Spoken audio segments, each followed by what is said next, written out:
Hello friends, welcome to Vamja education. આજે આપણે જોવાના છીએ ધોરણ 8 વિષય ગણિતનું ચેપ્ટર નંબર 11 છે, જેમનું નામ છે માપન. તેમનું આપણે સ્વાધ્યાય 11.2 આ વિડીયોમાં ચાલુ કરશું. આજે આપણે આમનો ક્વેશ્ચન નંબર 1 જોશું અને આ ચેપ્ટરનો આ લેક્ચર નંબર 7મો છે. ક્વેશ્ચન નંબર 1ની રકમ આપણી સમક્ષ આવી ગઈ છે. જોઈએ શું છે ક્વેશ્ચન નંબર 1.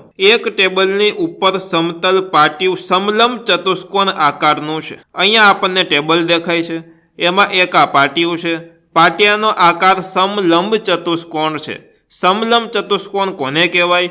તો કે બે બાજુ છે સમાંતર હોય. જુઓ, આ બે બાજુ સમાંતર હોય અને બે બાજુ છે એ સમાંતર ન હોય, એકબીજાને આગળ જતા છેદતી હોય તેવા ચતુષ્કોણને આપણે સમલંબ ચતુષ્કોણ કહેતા હોઈએ છીએ. જો તેની સમાંતર બાજુની લંબાઈ 1 મીટર અને 1.2 મીટર હોય, આની લંબાઈ 1 મીટર અને બીજાની લંબાઈ 1.2 મીટર છે તેમ કીધું છે, અને સમાંતર બાજુઓ વચ્ચેનું લંબ અંતર 1.8 હોય. આ લંબ અંતર એટલે કે આ બે રેખાઓ છે તે બંને વચ્ચેનું અંતર.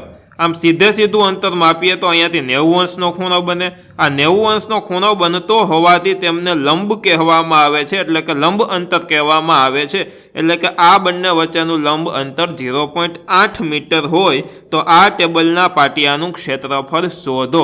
તો આપણે થિયરીનો લેક્ચર નંબર 1 જોયો તો તેની અંદર સમલંબ ચતુષ્કોણના ક્ષેત્રફળનું સૂત્ર આપ્યું હતું, અને આ સ્વાધ્યાય 11.2માં આગળના જેટલા દાખલાઓ છે તે સમલંબ ચતુષ્કોણ આધારે છે. તો તેમનું સૂત્ર એમાં મેં કીધું હતું, બસ એ સૂત્રમાં આપણે કિંમતો મૂકીએ તો આપણો જવાબ આવી જાય. સાવ સહેલો દાખલો છે. તો સમલંબ ચતુષ્કોણના ક્ષેત્રફળનું સૂત્ર શું થાય? સૌથી પહેલા એ સમજીએ. સમલંબ ચતુષ્કોણનું ક્ષેત્રફળ બરાબર 1/2 ગુણ્યા બે સમાંતર બાજુઓનો સરવાળો ગુણ્યા બે સમાંતર બાજુ વચ્ચેનું લંબ અંતર.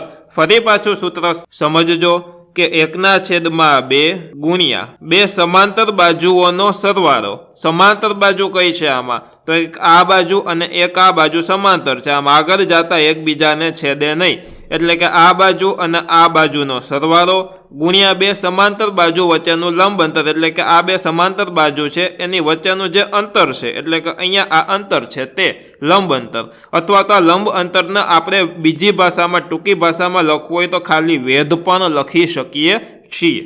ઓકે, તો આ તેમનું સૂત્ર છે, તેમાં કિંમતો મૂકી એટલે આપણને જવાબ આવી જશે. તો સૌથી પહેલા છે 1/2 ગુણ્યા બે સમાંતર બાજુઓનો સરવાળો, એટલે કે આ 1 વધતા આ બાજુ છે 1.2, આ 1 અને 1.2, એટલે 1 વધતા 1.2 ગુણ્યા બે સમાંતર બાજુ વચ્ચેનું લંબ અંતર, એટલે કે 1.8 મીટર. 0.8 મીટર એટલે 0.8. હવે આપણે કિંમતોનું સાદુરૂપ આપીએ તો પહેલા 1/2 એમને ગુણ્યા 1 વધતા 1.2, એટલે કે આ 1ને હું 1.0 લખી શકું? તો કે હા, 1.0 વત્તા 1.2 એટલે કે 2.2. આપણને એમને મેં ખ્યાલ આવી જાય. તો 2.2 ગુણ્યા 0.8. આવા દાખલાઓની અંદર પોઈન્ટવાળી વસ્તુનું સોલ્યુશન કરવું વિદ્યાર્થીઓને અઘરું પડતું હોય છે, તો તેમનું આજે હું સચોટ ટ્રેક આપીશ. જો કે 6થા ધોરણ, 7મા ધોરણ, 8મા ધોરણમાં આ જ રીત છે. જોઈએ, 1/2 ગુણ્યા, હવે પોઈન્ટને કાઢવાના તો 2.2 છે એની જગ્યાએ અમે 22 લખી નાખ્યું. હવે પાછળથી ગણવાનું, અહીંયાથી કેટલા આંકડા પછી પોઈન્ટ છે? 1 આંકડા પછી પોઈન્ટ છે, એટલે નીચે આપણે 1ની પાછળ 1 0. જો 2 આંકડા પછી પોઈન્ટ હોય તો 1ની પાછળ 2 0, એટલે કે 1 આંકડા પછી પોઈન્ટ છે એટલે 10. જો આમ 2 આંકડા પછી પોઈન્ટ હોત તો 100. એવી રીતના આપણે છેદમાં લખત. અહીંયા 0.8 છે અને 1 આંકડા પછી પોઈન્ટ છે, એટલે હું એના 8/10 કહી શકું. હવે અંશનો ગુણાકાર અંશમાં ને છેદનો ગુણાકાર છેદમાં. તો અંશનો ગુણાકાર શું થશે? 22 ગુણ્યા 8.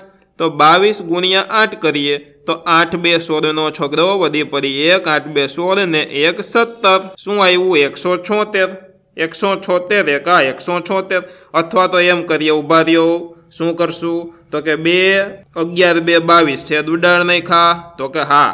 હવે આ 10 10 છે એ ભલે રહ્યા એમને. 11 8 શું થશે? 88 છેદમાં 10 10 100, એટલે 88 ભાગ્યા 100. હવે તો કે હવે છેદમાં કેટલા જીરો છે?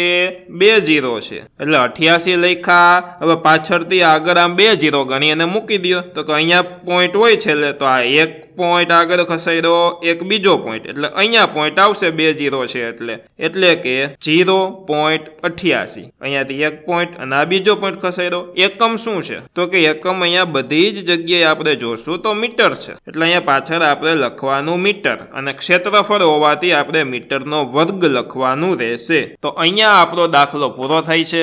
આશા રાખું છું કે આ શોર્ટ એન્ડ સ્વીટ દાખલો તમને સમજાનો હશે. બહુ સહેલું છે, માત્ર ને માત્ર સમલંબ ચતુષ્કોણના ક્ષેત્રફળનું સૂત્ર આવડવું જોઈતું હતું. જો તમને વ્યવસ્થિત સમજાઈ ગયું છે તો ચોક્કસ વિડીયોને મિત્રો તમે લાઈક કરો તથા સરસ મજાની કોમેન્ટ કરીને તમે મને જણાવો તમને સમજાનું છે કે નહીં, તથા આ વિડીયોને તમારા મિત્રો પરિવાર દોસ્તો સાથે ચોક્કસથી શેર કરો. અને હા, તમારા ધોરણના કોર્સ ખરીદવા માટે પ્લે સ્ટોરમાંથી વામજા એજ્યુકેશન એપ્લિકેશન ડાઉનલોડ કરો. ધન્યવાદ.